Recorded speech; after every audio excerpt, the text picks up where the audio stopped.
करता हूँ आप सब खैरियत होंगे। आज का हमारा टॉपिक है ज़कावत हिस्स के ऊपर। ज़कावत हिस्स के अंदर जो भाई मुब्तला होते हैं उनका सबसे बड़ा मसला क्या होता है? उनका सबसे बड़ा मसला ये होता है कि वो जब उनको शहवत आएगी, शहवत आने के साथ लेज़दार रतूबत खारिज होगी। उनके जिस्म के अंदर कसरत से मनी पाई जाती है, मगर उनके असाब उनका साथ नहीं दे रहे होते। जब तक उनके असाब उनका साथ नहीं देंगे तो वो हम बिस्तरी करने से भी कास्तर रहते हैं, क्योंकि नफ्स के अंदर अकड़ाव आएगा, सख्ती आएगी, मगर सिर्फ और सिर्फ वक्ती तौर के लिए आएगी।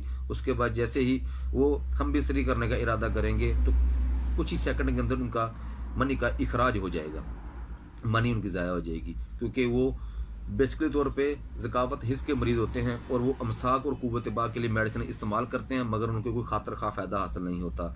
इन भाइयों के लिए मैं सिर्फ और सिर्फ 3 चीज़ें लेकर हाज़िर हूँ। ये 3 चीज़ें आपको पंसार की हर दुकान से आसानी से दस्तयाब हो जाएंगी। मेरे प्यारे दोस्तों, जब भी किसी चीज़ का इलाज करें, अपनी मर्ज़ का इलाज करें, पहले अलामात को समझें, उसके मुताबिक अपना इलाज करें, ताकि आपको मुकम्मल तौर पर फ़ायदा हासिल हो सके। नाज़रीन, आगे बढ़ने से पहले मेरे चैनल को लाइक और सब्सक्राइब कर दीजिएगा, बेल आइकॉन पर क्लिक कर दिएगा, ताकि मेरी हर आने वाली नई वीडियो आप तक आसानी से पहुँच सके। तो चलते हैं नुस्खे की तरफ। नुस्खा कुछ इस तरह है। 4 तोला आपने लेनी है जंग हरीर, और 4 तोला आपने लेना है आंवला खुश्क, और 2 तोला आपने लेना है कुश्ता फुलाद। पहले दोनों चीज़ों को अच्छी तरह पाउडर कर लीजिएगा, उसमें कुश्ता फुलाद मिक्स करके रख लीजिएगा।